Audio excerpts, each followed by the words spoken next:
اعوذ باللہ من الشیطان الرجیم بسم اللہ الرحمن الرحیم السلام علیکم ورحمۃ اللہ وبرکاتہ۔ آج کا سوال ہے کہ مسواک کی اہمیت اور فضیلت کیا ہے؟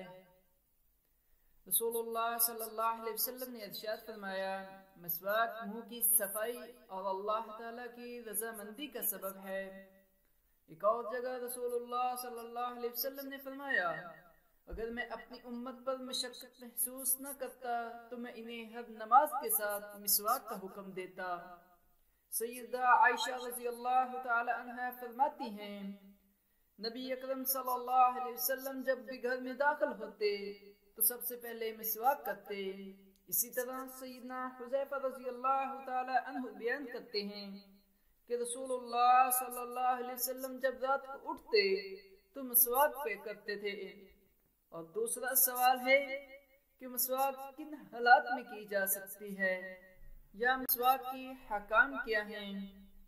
روزے کی حالت میں بھی مسواک کی جا سکتی ہے۔ سیدنا ابن عباس رضی اللہ تعالی عنہ فرماتے ہیں، رسول اللہ صلی اللہ علیہ وسلم نے روزے کی حالت میں مسواک کی۔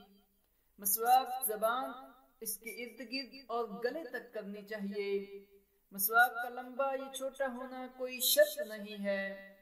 بعض لوگ وضو کے بعد مسواک کرنے کو مکروہ خیال کرتے ہیں کیونکہ وہ سمجھتے ہیں کہ خون نکلنے سے وضو ٹوٹ جاتا ہے، حالانہ کہ خون نکلنے سے وضو ٹوٹنے سے متعلق کوئی حدیث موجود نہیں ہے، لہذا وضو کے بعد مسواک کرنے میں کوئی حرج نہیں ہے۔